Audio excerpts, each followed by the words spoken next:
Hi, it's Lynn Sheck with Healing and Balance, and we're going to build on compass lunges and add rotation at the hip joint. Now you can think of it as happening at your foot, but the whole leg is rotating. The first thing we want to do is try and work on it intentionally keeping the legs parallel. So when you step forward, that's easy enough, the toes point forward.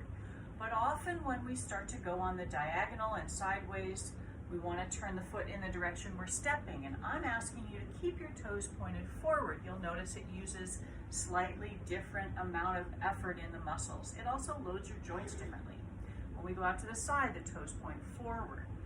Back diagonal and straight back are places where, again, you'll want to turn the foot out simply because that's easier. It's easier to balance on it, and it's less stress, less flexion at the ankle. But going straight back, you may have to make it smaller. Sorry, back on the diagonal, and then straight back again, smaller to keep your toes pointed forward. Let's try the other side. Foot stays parallel as we go forward. Here's where we check in, front diagonal. Are those toes pointed forward? Take a moment to look. When you go out to the side, when you go straight back, or sorry, back on a diagonal, I said that last time too, and when you go straight back, toes point forward. They're going to want to turn out. Maybe you can't completely keep them pointed forward, but do your best to limit that external rotation when you're intentionally being parallel. But let's do it with some intentional external rotation and feel how that's different.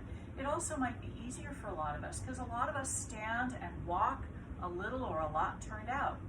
Now you can have both legs turned out the whole time, or you could start from parallel and just turn out the working leg, externally rotating. I don't care what you do with this supporting leg. I want you to pay attention to the working leg, the one that's moving. So here we go. We're going to go forward, toes turn out, knee turns out, back to 2 feet. Front diagonal, back to 2 feet, out to the side. And so this is a little more familiar feeling, and then these backward movements, diagonal and straight back, much easier because the flexion of your ankle is less. Let's do the other leg. We go forward, front diagonal, out to the side, back diagonal, and straight back.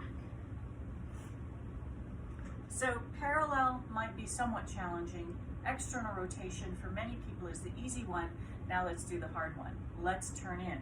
Again, you could turn both legs in, or you could keep one leg parallel while the other leg turns in, which is how I'm going to work. So when I go forward, I end up having to bend a lot more at my hip because that internal rotation, I want to get that knee to bend. I can't do that staying upright as well. You might be able to stay more vertical. So you might notice me bending a lot, sticking my butt out a lot. Great. Back to 2 feet. Front diagonal, back to 2 feet. Out to the side, back to 2 feet. Back on the diagonal to 2 feet, and straight back. This one's really weird. Your knee kind of gets behind the other leg. You're really loading the outer hip and thigh a lot more when you work with that internal rotation. Let's try the other side. Forward to 2 feet. Front diagonal, 2 feet. Out to the side, 2 feet. Back on the diagonal, 2 feet, and straight back. It's awkward, and 2 feet. It's not a pretty look, but I find that often we spend more time stretching and massaging these tight outer hip and thigh muscles and not a lot of time using them. There's not a lot of movements that we do that intentionally use them. So here we go. This is a good one. Play with compass lunges, play with the rotations. How much control do you have in each direction? Maybe parallel is as turned in as you get right now if you've been externally rotated for a long time. Play gradually toward these other rotations. You don't have to immediately go here or immediately go here. You can do a little tension over time, not all at once. All right, that's what I've got for you. Compass lunges with rotations. Go.